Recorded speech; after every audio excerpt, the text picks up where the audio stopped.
లైఫ్లో ప్రశాంతంగా ఉండాలనుకుంటున్నారా మీరు? ఎవరైనా అలాగే కోరుకుంటాం కదండి.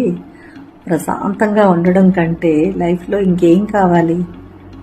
మరి దానికి మనవంతుగా మనం ఏం చేస్తున్నాం? మార్నింగ్ లేవగానే ఫోన్స్ చూస్తూ లేస్తున్నారా? వద్దండి. ఫోన్ ఓపెన్ చేసి సోషల్ మీడియాని చెక్ చేసుకోవడం మానేద్దాం. మార్నింగ్ ఆ సన్లైట్ ఏదైతే ఉంటుందో, ఎర్లీ మార్నింగ్ సన్లైట్ చాలా బాగుంటుందండి. చాలా ఎనర్జీ ఇస్తుంది మనకి. కాసేపు అలా నేచర్లో స్పెండ్ చేయండి.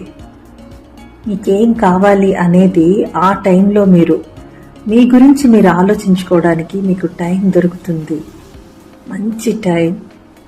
ఆలోచించండి. కరెక్ట్గా నాకేం కావాలి అనేది మీ గురించి మీరు ఆలోచించుకోండి. మీకు బాగా ఆనందం కలిగించేవి ఆ ముందు రోజు జరిగినవి 3 విషయాల్ని రాసుకోండి. చాలా ఆనందంగా ఉంటుంది అది. ఖచ్చితంగా ఒక డైరీలో మీ ప్లాన్ రాసుకోండి. దానికోసం మీరేం చెయ్యాలో మీ ప్లానింగ్ని తయారు చేసుకోండి. ఒక కాన్ఫిడెన్స్ వస్తుంది. మనం ఏం చేయగలుగుతామో అనేది ఒక కాన్ఫిడెన్స్ వస్తుంది. యోగా, మెడిటేషన్, ప్రాణాయామ ఇలాంటివన్నీ కూడా మనలో ఒక ఆనందాన్ని, అసలైన ఆనందాన్ని తెచ్చిపెడతాయి. ట్రై చేసి చూడండి. మొబైల్, సోషల్ మీడియా లాంటివి కాకుండా ఇటువంటివి మార్నింగ్ చేయదగ్గవి. వీలైతే బ్రహ్మ ముహూర్తంలో లేవండి. ఆ టైంలో మీ గురించి మీరు ఆలోచించుకోండి.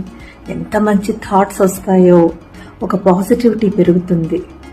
అది కావాలి మనకి. ఆ పాజిటివిటీ మనకు ఒక ఎనర్జీని ఇస్తుంది, ఒక కాన్ఫిడెన్స్ ఇస్తుంది. గందరగోళం ఉండదు.